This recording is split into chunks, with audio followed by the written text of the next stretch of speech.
saya Kade Alvina Damayanti dengan NIM 2317041019. Nah, di sini saya akan menjelaskan sedikit mengenai rantai pasokan. Nah, tugas ini saya buat untuk memenuhi tugas UAS dari Ibu Ananda untuk memenuhi mata kuliah Manajemen Operasi. Nah, tanpa lama-lama lagi, ayo kita simak videonya.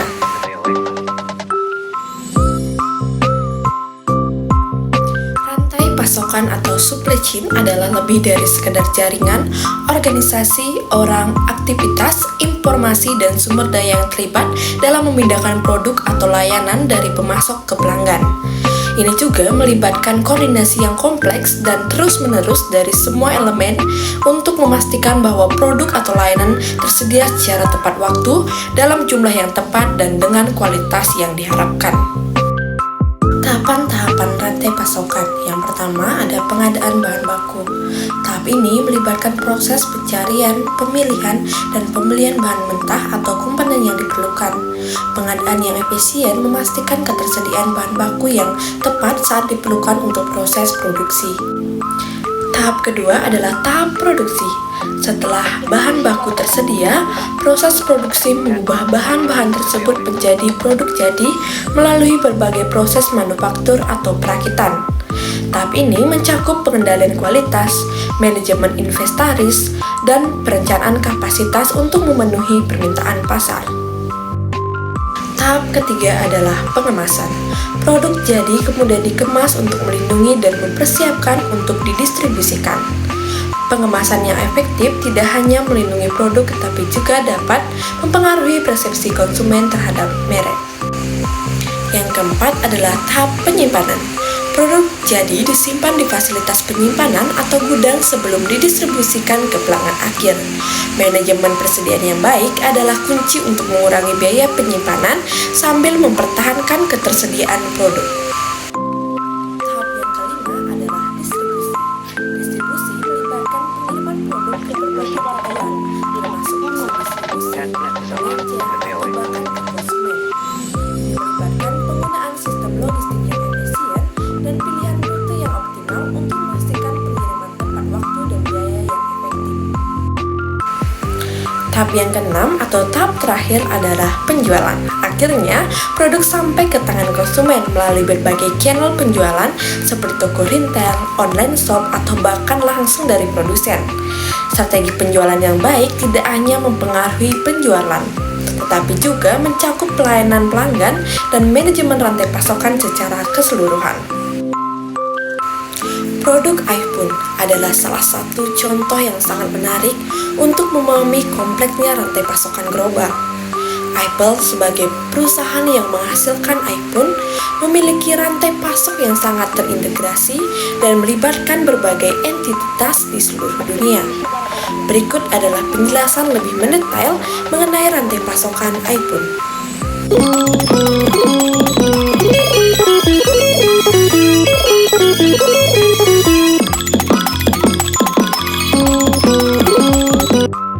Tahap pertama yaitu pengadaan bahan baku. Apple memperoleh bahan mentah dan komponen utama seperti logam langka, silikon, dan plastik dari pemasok di berbagai negara. Contohnya, logam langka seperti tantalum berasal dari tambang di Afrika, sementara silikon dapat diproduksi oleh produsen Australia atau Asia.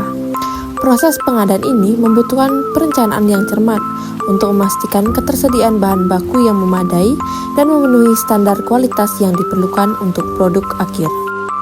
Tahap kedua yaitu tahap produksi. Setelah memperoleh bahan baku, komponen-komponen utama seperti chip prosesor diproduksi oleh pabrik seperti TSMC di Taiwan.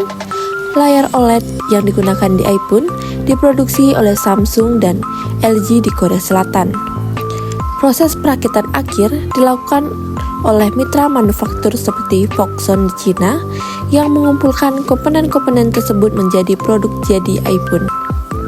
Apple mengendalikan proses produksi secara ketat untuk memastikan kualitas produk telah memenuhi standar.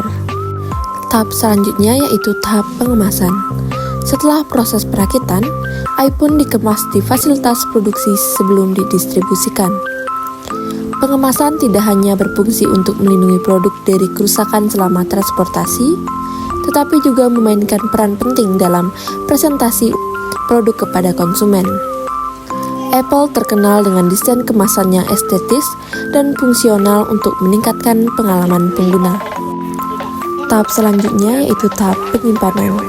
Produk jadi disimpan di pusat distribusi regional sebelum didistribusikan ke berbagai pasar global. Manajemen inventaris yang cermat memastikan produk tersedia dalam jumlah yang tepat untuk memenuhi permintaan di setiap wilayah. Penyimpanan yang efisien juga membantu Apple mengurangi biaya logistik dan meningkatkan efisiensi rantai pasok secara keseluruhan. Tahap selanjutnya yaitu tahap distribusi. Apple menggunakan jasa perusahaan logistik global seperti FedEx, UPS, dan DHL untuk mengirimkan iPhone ke berbagai negara dan pasar. Distribusi yang efisien memastikan bahwa produk tiba tepat waktu di toko-toko retail, pusat distribusi, atau bahkan langsung ke konsumen melalui layanan pengiriman door-to-door. Tahap terakhir yaitu tahap penjualan. iPhone dijual melalui toko rental Apple di seluruh dunia.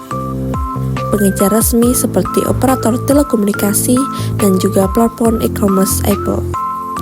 Strategi penjualan yang beragam membantu Apple mencapai audiens global dan memaksimalkan penjualan produk mereka. Kesimpulannya, rantai pasok adalah sistem kompleks yang menghubungkan berbagai entitas dan proses yang diperlukan untuk membawa produk dari bahan mentah ke konsumen akhir. Produk teknologi tinggi seperti iPhone memiliki rantai pasok global yang sangat kompleks. Memahami rantai pasok membantu perusahaan mengelola efisiensi, mengurangi biaya, dan dapat memastikan bahwa produk berkualitas tinggi sampai ke konsumen dengan tepat waktu. Baik, itu saja sedikit penjelasan mengenai rantai pasok dan penerapan rantai pasok pada produk iPhone. Terima kasih. Bye.